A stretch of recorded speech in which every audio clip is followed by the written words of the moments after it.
Hey there, I'm Darlena, and here's the deal.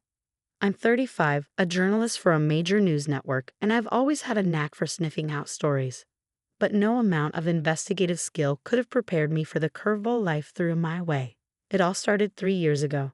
Back then, I was living the dream, great career, and I was married to Jake, a dreamy marine biologist. We were that couple everyone loved to hate. Babe, guess what? Jake had said one morning, bounding into the kitchen, his eyes bright with excitement. I got the grant for the deep sea expedition. I was so proud of him, so thrilled. If only I'd known. 2 months into his expedition, I got the call that shattered my world. Jake's ship had gone down in a storm, no survivors. I remember collapsing, the phone slipping from my hand. Hours later, my best friend Megan found me like that. Oh my God, Dar, she cried, rushing over to hold me as I sobbed uncontrollably. He's gone, Meg, I whispered. Jake's gone. The months that followed were a blur of grief. Jake's brother, Tom, became my rock. He'd want you to keep living, Darlena, Tom would say, his eyes filled with sadness but pushing me to move forward. Even Claire, Jake's ex from college, reached out, offering her sympathy. I'm so sorry, Darlena. Jake was one of the good ones. Eventually, I dragged myself back to work. My editor, David, started me off slow. Take your time, Darlena. You'll get back to the hard-hitting stories when you're ready. But I threw myself into work, seeking solace in the one thing that made sense, investigative journalism. Yet something nagged at me. Little details about Jake's death didn't add up. A missing lifeboat, a distress signal that didn't match the ship's equipment. You're obsessing, Dar, Megan would say, her voice soft but firm. You need to let him go. Maybe she was right. Maybe I was just clinging to hope. But I couldn't shake the feeling that something wasn't right. 3 years passed. I was at my desk, working on a story about financial fraud, when David handed me a new assignment, insurance scams. It's a goldmine of human interest stories, he said. Dive in. I was knee-deep in research when it happened. My eyes were glazed over from hours of footage and interviews when something in the background of a travel show caught my attention. A flash of a familiar face. My heart stopped. It couldn't be. I rewound the footage, slowing it down.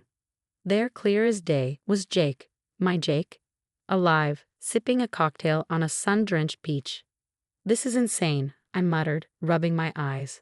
I wasn't seeing things. I called Megan, my voice shaking. Meg, you need to come over. Now. When she arrived, I showed her the footage. Her eyes widened in shock. Holy Dar, that's Jake. But it can't be. He's dead. We had a funeral. You scattered his ashes. Megan grabbed my hand. We need to look into this. If there's even a chance. We dove deeper. The travel show was recent, filmed just a few months ago. Jake was alive. He faked his death. The realization hit me like a punch to the gut. Why? Why would he do this? I whispered, feeling sick.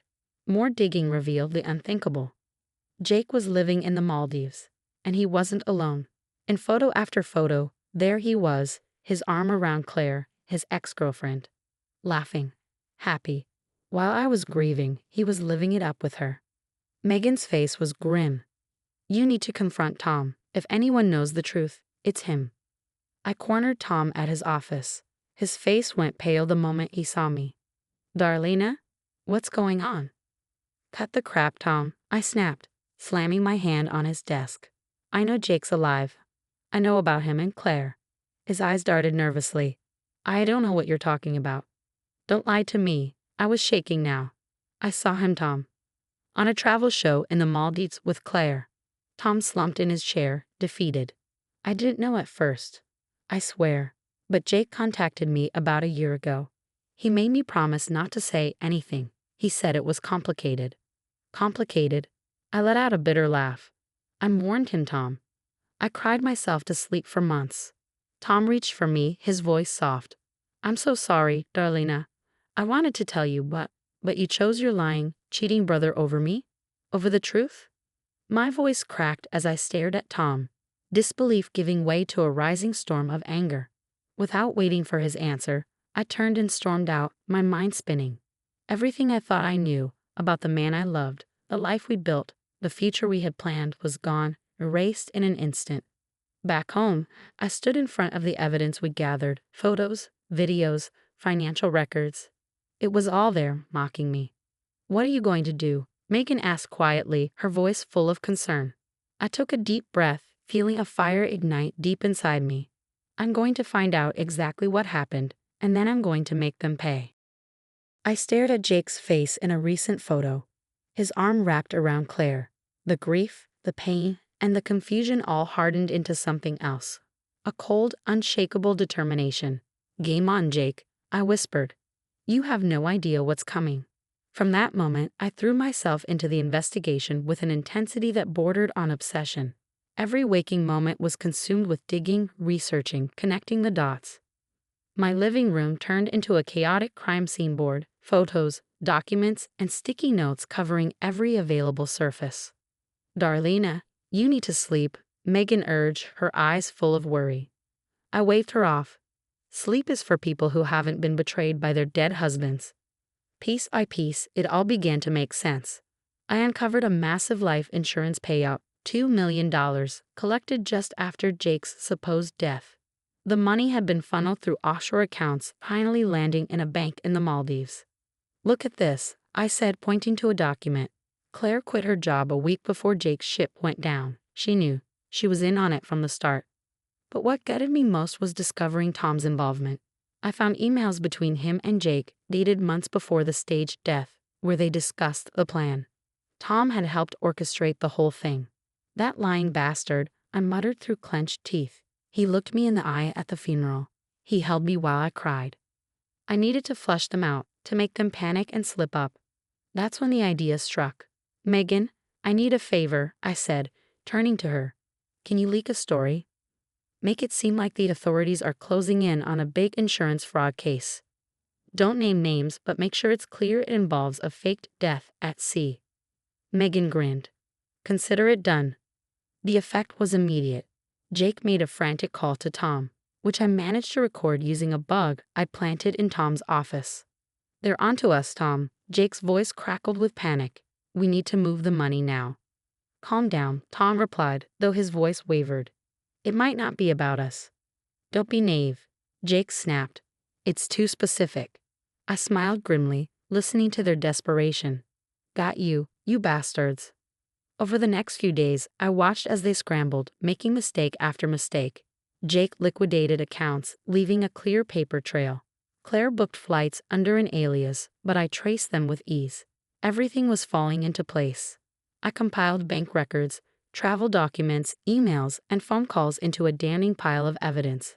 A story of deceit and betrayal that spanned continents. As I organized the final pieces, I felt a mix of triumph and sadness. This was it, the final nail in the coffin of my marriage and a life I thought I had. Are you sure you want to do this? Megan asked, watching me work. I nodded, my jaw set in determination. They took everything from me, Meg. My trust, my love, years of my life. It's time they faced the consequences. My gaze drifted to a photo of Jake and me on our wedding day, still sitting on my desk. With a decisive motion, I turned it face down. No more tears, I thought. No more grief. It's time for justice. I took a deep breath and hit send. My anonymous tip, along with a mountain of evidence, was now in the hands of the insurance company and the financial authorities. There was no turning back. Within days, the news exploded. Massive insurance fraud uncovered in tropical paradise, the headlines screamed. I watched as Jake and Claire's world unraveled. Their accounts were frozen, their assets seized. Paradise lost. Tom wasn't spared either. His law firm suspended him pending an investigation. His carefully crafted reputation was crumbling, just like the rest of their lives. It was time for the final confrontation.